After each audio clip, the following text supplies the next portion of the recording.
баъди ҳамагӣ ду рӯзи инкори толибон аз робита бо русия, нашрияи амрикоии The Sunday Times аз мулоқоти худи Владимир Путин, раис ҷумҳури Русия, бо мулло Ахтар Мансур, роҳбари толибон, дар душанбе хабар додааст. Ин нашрия гуфтааст, вохӯрии Путин бо мулло Мансур нимишабӣ дар ҳудуди пойгаи низомии Русия баргузор шудааст. Онҳо гӯё масъалаи пуштибонии Русия аз толибонро баҳс карданд. Сафири Русия дар Тоҷикистон Игор Лякинфролов гуфтааст, байни толибон як гурӯҳ бо истилои нармгаро ҳастанд, ки мехоҳанд бо Русия гуфтугӯ кунанд.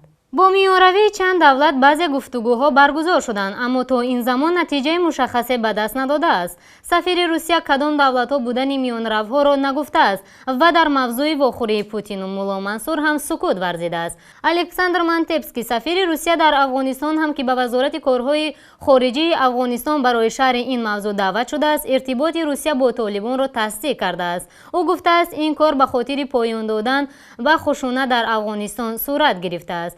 аммо вакилони парлумони Афғонистон иртибот ва гуфтугӯи Русия бо толибонро мудохила ба умури дохилии Афғонистон хонданд. Вакилони афғон бар ин назаранд, ки абарқудратҳо дар садди оғоз кардани як ҷанги бузург дар Афғонистон ҳастанд. рӯзи ҷумъа 25 декабр толибон дар як баёнияшон ҳама гуна иртибот бо Русияро рад карда гуфта буданд, ки дар мубориза бо ҳаракати давлати исломӣ ҳеҷ ниёзе ба Русия ё кишвари дигаре надоранд. Кремл ҳам вохӯрии Путин бо мулло Ахтарро рад карданд. Владимир Путин миёнаи моҳи сентябр барои ширкат дар ҳамоиши созмони паймони амнияти дастаҷамӣ ба Душанбе рафта буд ва Sunday Times мулоқоти ӯ ва мулло Ахтар Мансурро бо ҳамон сафараш рабт медиҳад. моҳи ноябр ин нашрия аз вохӯрии пинҳонии намояндагони Русияву толибон хабар дода буд. хабарҳо аз иртиботи толибону Русия дар ҳоле пахш мешаванд, ки толибон дар Афғонистон ба пешрафтҳои чашмрас ноил шуданд.